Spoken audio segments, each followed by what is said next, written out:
I always thought that one day I would be free. Not in some grand romanticized way, but in a simple, ordinary sense. No more controlling phone calls from my mother. No more feeling overlooked. No more exhausting myself trying to prove my worth to a family that never truly saw me. But I haven't been able to do it. Freedom isn't as simple as a door swinging open once you're old enough, smart enough, or successful enough. It has to be taken.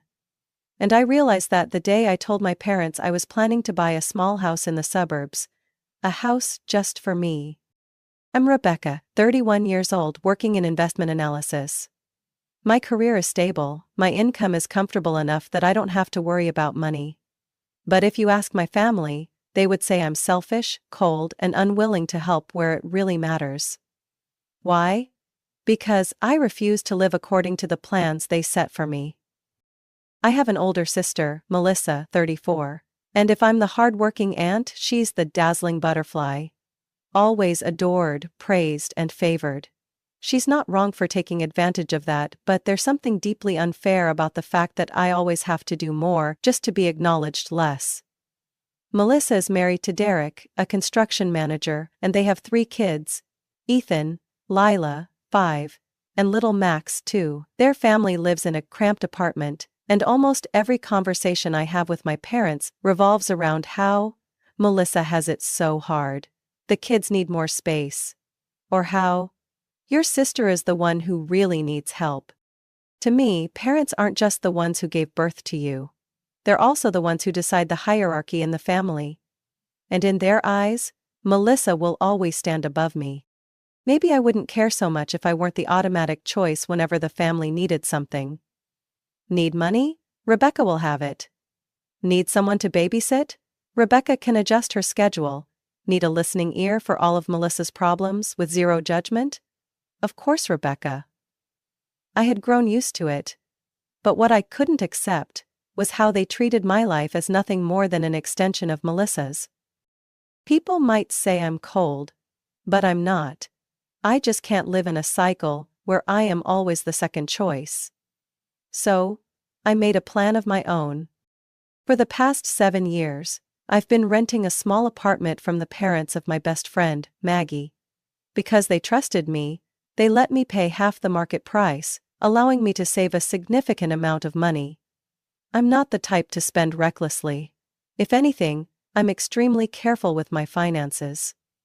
I cook instead of eating out, take public transportation instead of driving, and hunt for every discount coupon I can find. People often tease me for being stingy, but I don't care. I know what I'm doing. And then that day finally came. The day I opened my savings account, looked at the numbers, and realized I had enough for a down payment on a house. I didn't want a luxurious mansion or a high-end condo. I wanted a place of my own. A place where I could work without interruptions.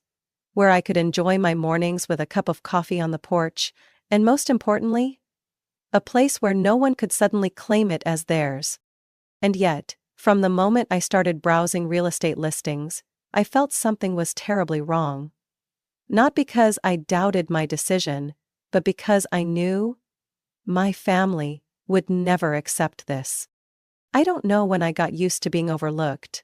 Maybe it was from the moment I learned to compare, from those early years when I realized I was never the center of my family's world. It's not that I wasn't loved. It's that the love always came with conditions.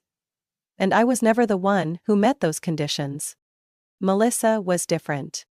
She was the perfect child. Since she was little, she always knew how to attract attention, always received the best of what my parents had to give.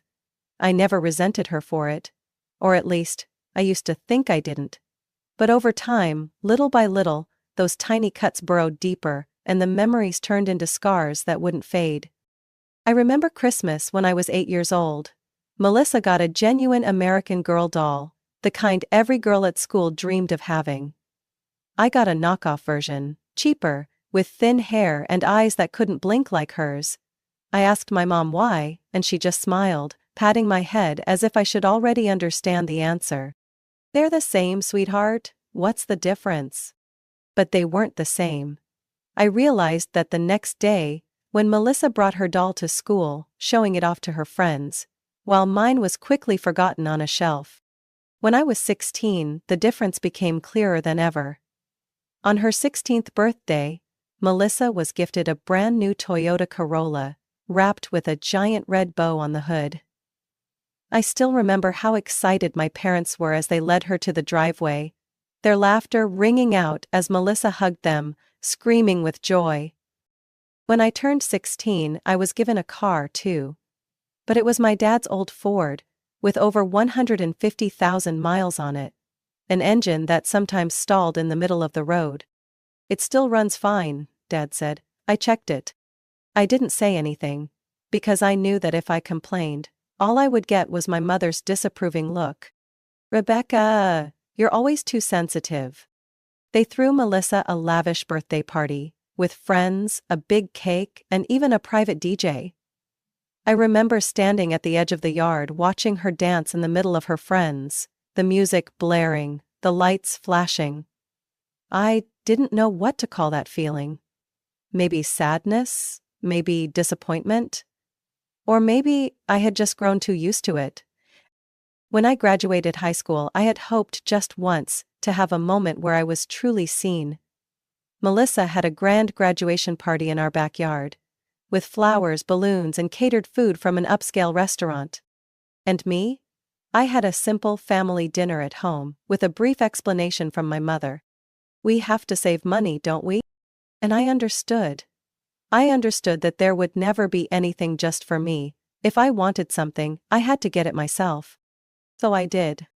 I threw myself into my studies, applied for scholarships, and took on any part-time job I could find to cover my tuition. I couldn't rely on my parents for support the way Melissa could. When she went to college, my parents paid for everything: her tuition, her rent, her living expenses, and even a monthly allowance. And me? I spent countless nights awake writing essays, applying for every bit of financial aid I could find, calculating every expense to make sure I wouldn't run out of money for food. And through it all, I kept telling myself, "It's okay. I'll take care of myself. I don't need anyone." And I did. Years later, when I landed a job in investment analysis, when I could fully support myself without asking anyone for help, I thought things would change. I thought that once I was successful, my parents would see me differently. But I was wrong.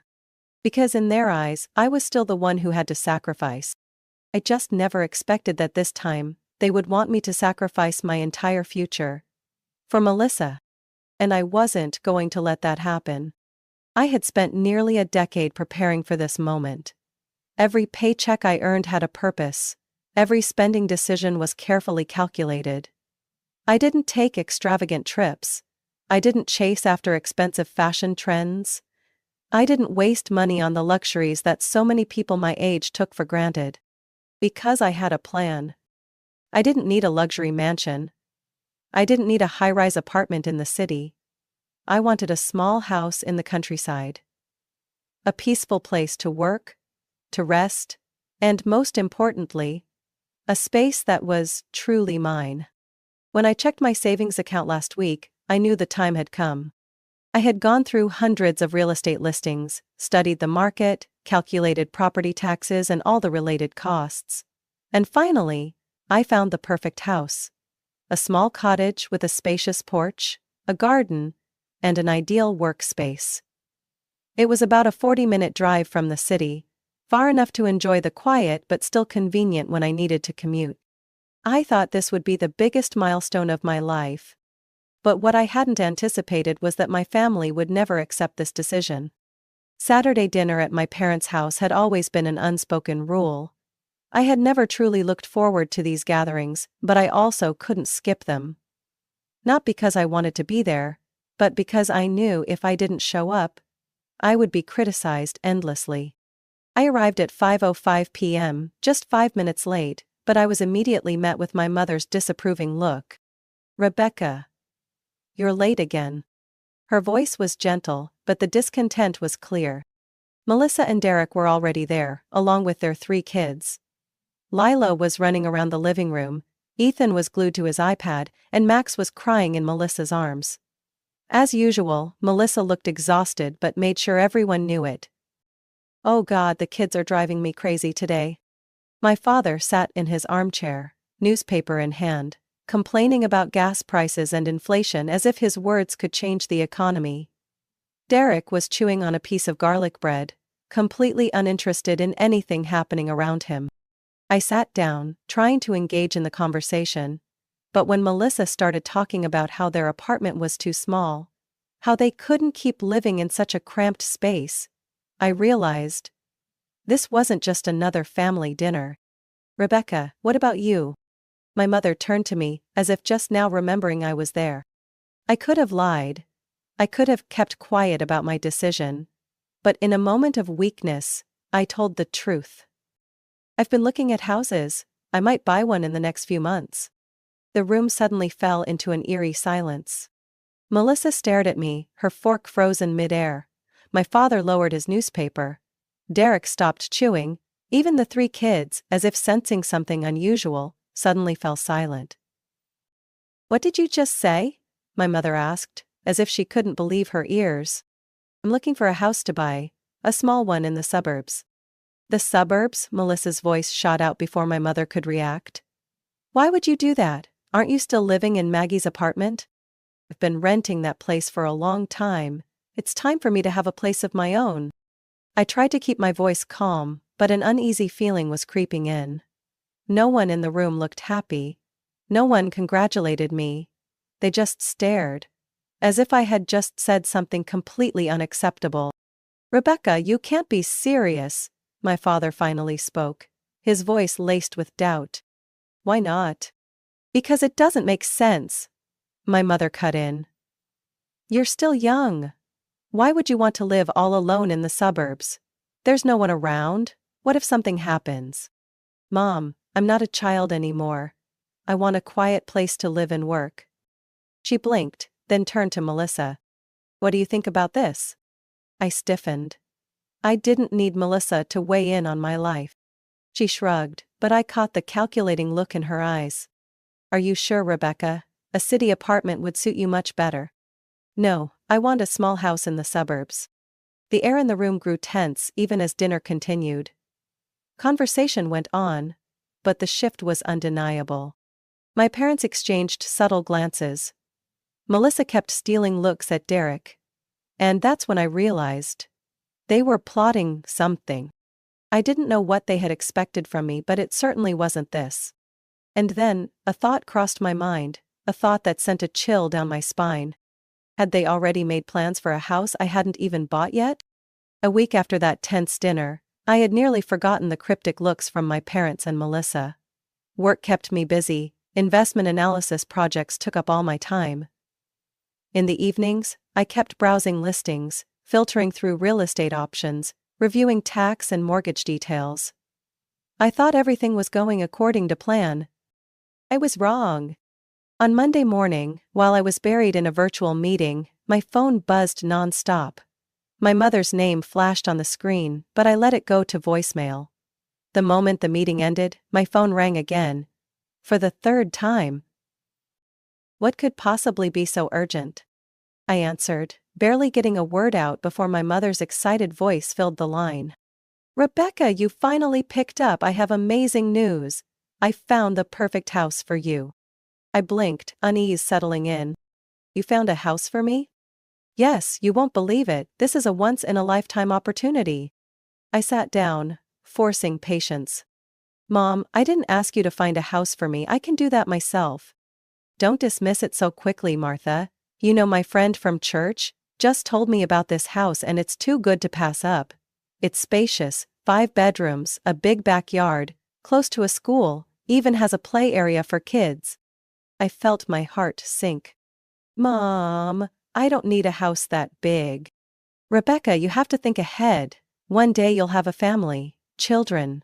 Why waste your money on some tiny house in the suburbs when you could have a real home? And this one is right by St. Mary's School, just a short walk away. I clenched my teeth. Mom, I already told you, I want a small, quiet house. Not a home built for a big family. Don't be so selfish, Rebecca. Her voice turned sharp instantly. You need to think ahead. This house is the best option, and the owner's looking to sell quickly. If you act fast, you'll get a better deal. I already told Martha you'd be viewing the house on Saturday. I shot up from my chair feeling completely cornered. You did what? I promised Martha. You have no right to make that decision for me. The air suddenly felt stifling, my heartbeat pounded in my ears, and my mother's voice, no longer cheerful, was now filled with disappointment. Rebecca, I only want what's best for you. You're making a huge mistake. I took a deep breath. I'm not buying that house. I hung up before she could say anything else. I thought that was the end of it. I was too naive. Not even 15 minutes later, my phone started buzzing again. Melissa. I sighed but opened the message anyway. Rebecca, you need to check this list ASAP. These are the best houses in the city, close to parks, schools, perfect for a family. Attached were multiple links, all of them to massive, expensive homes, nothing remotely close to what I was looking for. I didn't reply. Another message came in instantly. You need to be more realistic. A small house in the suburbs isn't a good idea. These are a much better investment. More links. When I continued ignoring her, Melissa called me directly. I know you saw my messages. I sighed and decided to pick up. What do you want, Melissa? I'm just trying to help you. You can't be so stubborn. A house in the city is still the best choice. I closed my eyes, trying to stay calm. Melissa, I don't need a big house. I don't want to live in the city. A few seconds of silence stretched between us. Rebecca? Her voice softened, carrying an unsettling undertone. Don't you ever think about family? About me, Derek, the kids? My body tensed. What are you trying to say? The kids really need more space, you know that. If you buy this house, my whole family could move in, we could share the expenses. Like a real family. I felt the blood in my veins turn cold. You're joking, right? Of course not. I set my phone down, my hands tightening into fists. They had planned this all along. Mom hadn't been looking for a house for me, they had been looking for a house for Melissa's family with They had never actually cared about what I wanted. Determined to put an end to this, I called Amanda Chan, a real estate agent I had already researched.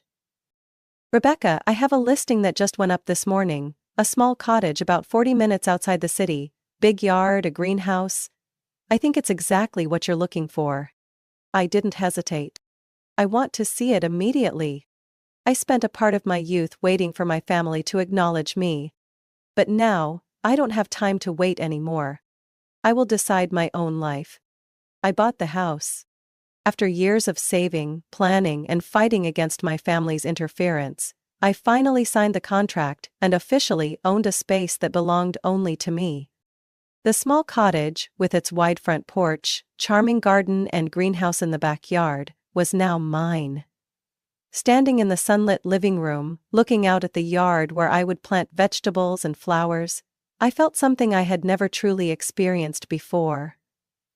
Freedom. But that joy didn't last long. Because tonight, I would have to face my family. Saturday dinner at my parents' house unfolded as usual. As I stepped inside, no one knew that today would be the day everything changed.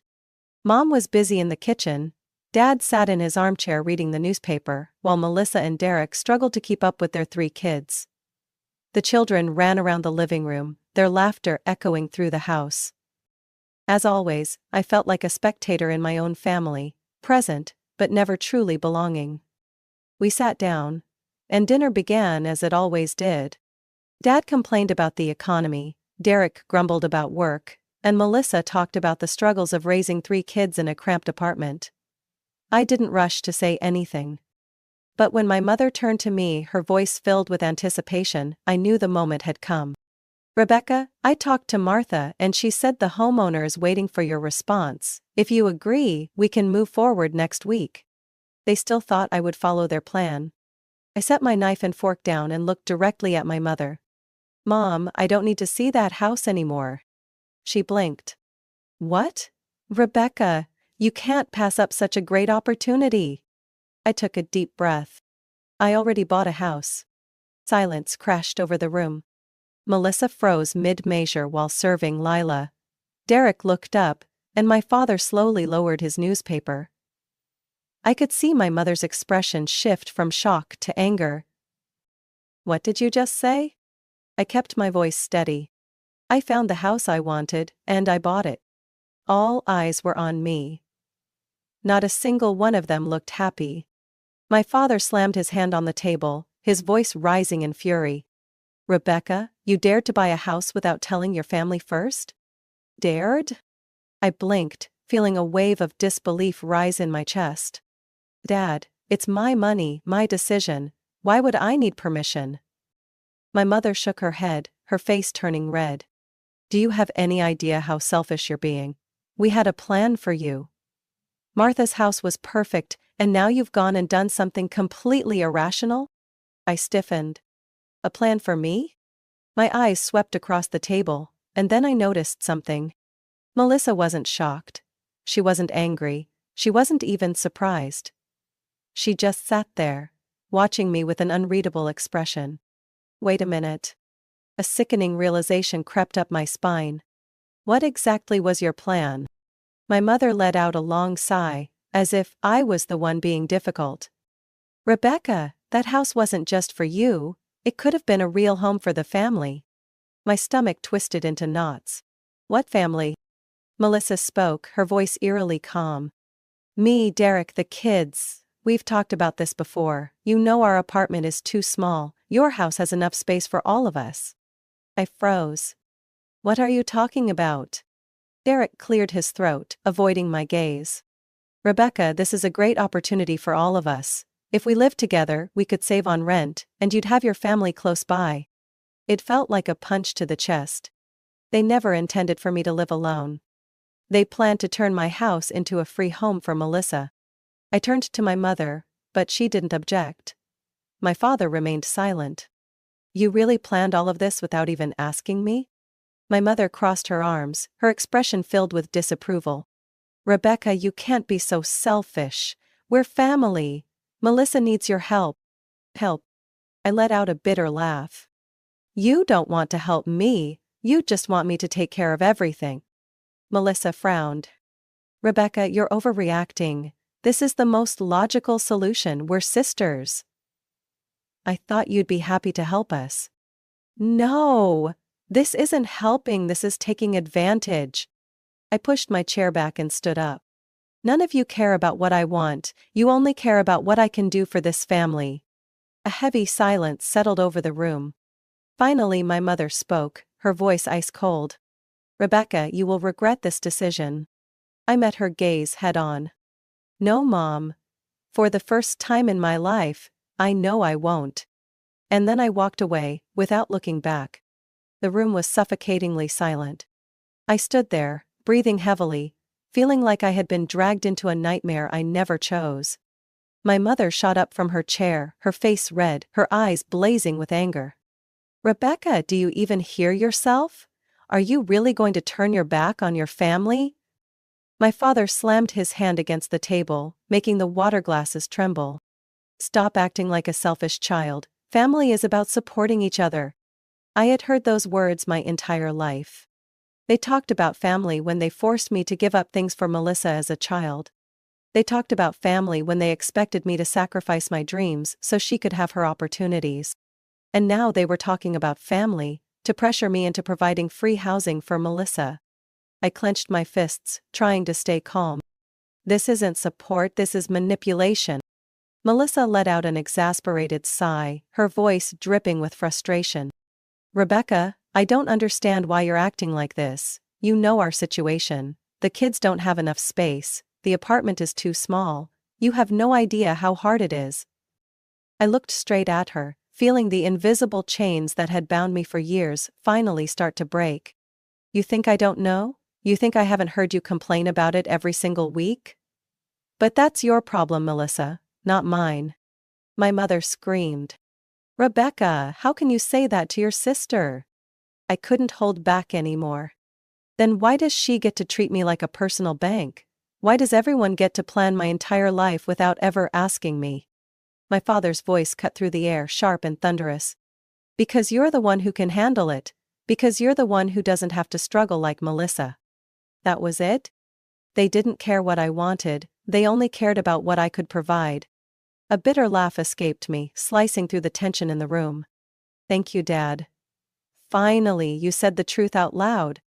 I took a deep breath, my chest burning from years of suppressed resentment. Let me make this clear for the last time. No one is living in my house.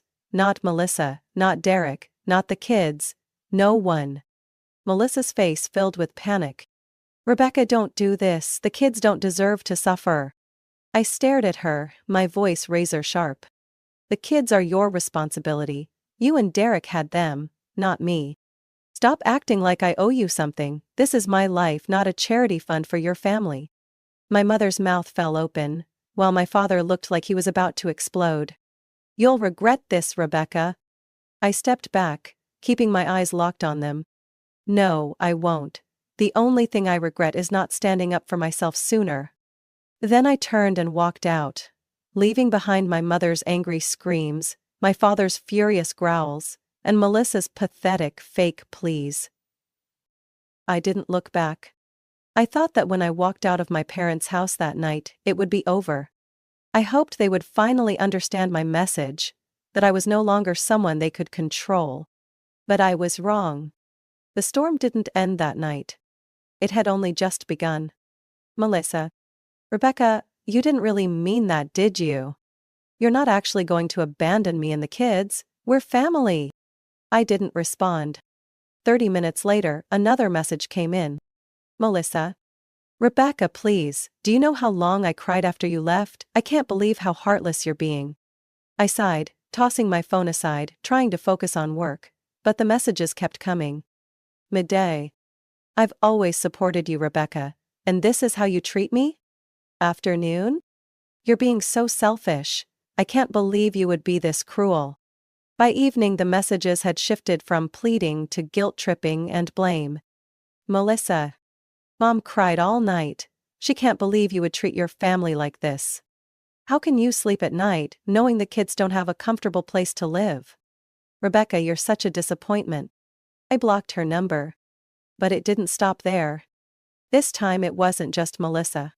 Mom's number. I let it go to voicemail, but she called again, immediately. Clenching my teeth, I pressed answer. Mom, I'm working.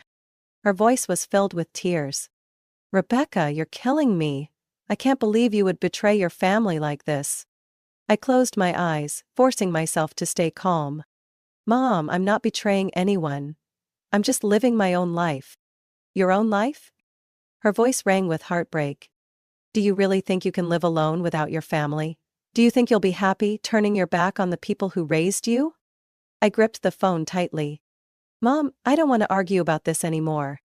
No, Rebecca, I can't let you make this mistake. I sighed, my hands shaking with anger. Then don't contact me anymore. I hung up. But she wasn't the only one. An hour later, the relatives started. Aunt Linda. Rebecca, sweetheart, I know you mean well, but you can't do this to your mother. She's sacrificed so much for you. Uncle Mike. Kiddo, family always comes first. Are you really going to abandon Melissa? Susan, Mom's best friend. Your mother is heartbroken, Rebecca. She doesn't deserve this cruelty. I couldn't believe it. I had cut them off, and yet they still found ways to drag me back in. But the worst part wasn't over. 3 days later, I got a message from my former teacher, Miss Peterson, my high school teacher. Rebecca, I always thought you were a kind-hearted girl. But I'm truly disappointed after hearing what happened with your family. Someone as educated as you should understand that family is the most important thing. I felt my chest tighten with fury.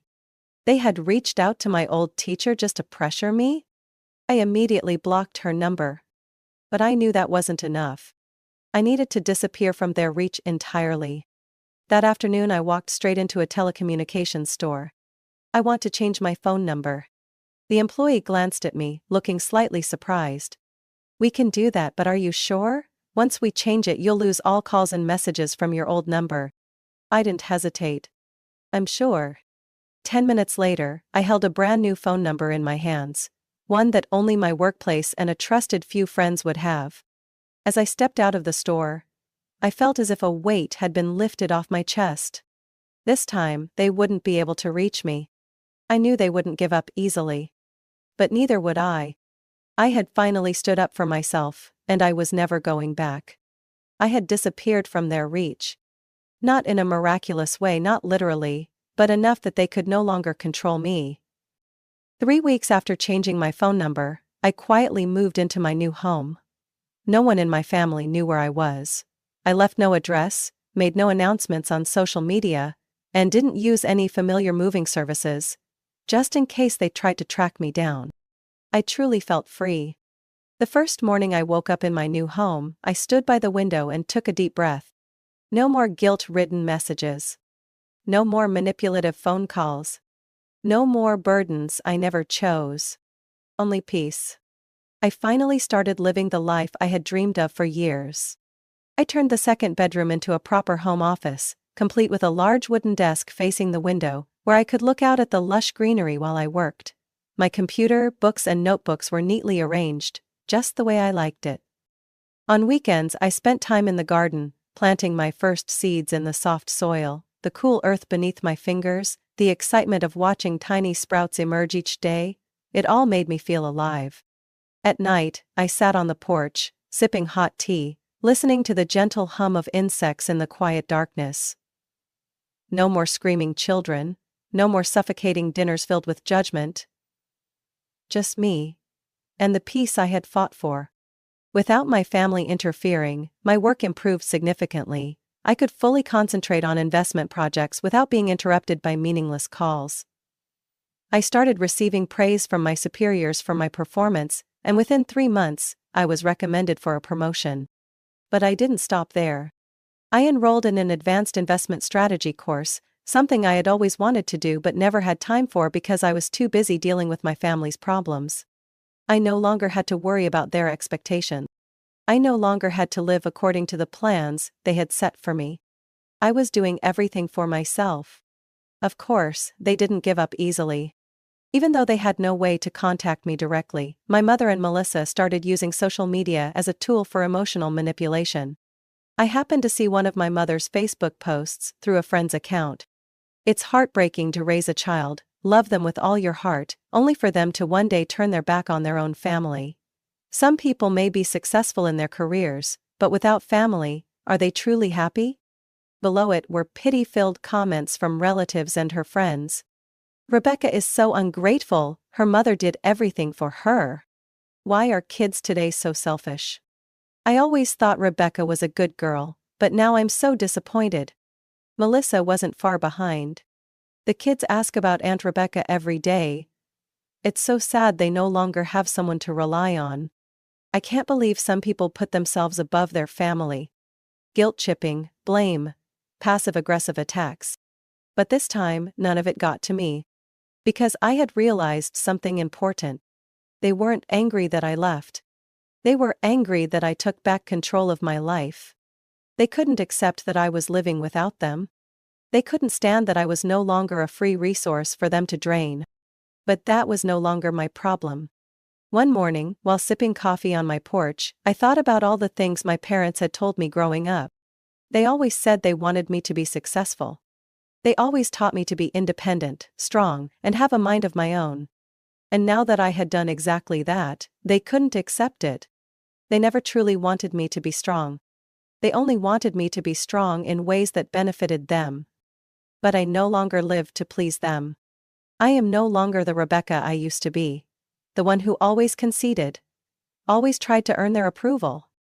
Now I am myself. And I am proud of that. Maybe one day I will find people who truly appreciate me. Maybe it will be genuine friends, a new community, or someone to share my life with. But whether that happens or not, I will be okay. Because I've realized an important truth. The best family is sometimes just yourself, until you find the people who deserve to become your family. And for me, that is enough. Rebecca's story reflects a harsh reality in many families. Favoritism, imposed expectations, and financial exploitation by relatives. Not everyone is born into a family that loves unconditionally, and sometimes, boundaries must be set to protect oneself from manipulation. Living for yourself does not mean being selfish, it is a choice to break free from toxic relationships. True success and independence are not about earning family approval, but about knowing your worth and having the courage to live by it. Despite the disapproval of those who never valued you. What do you think about Rebecca's story?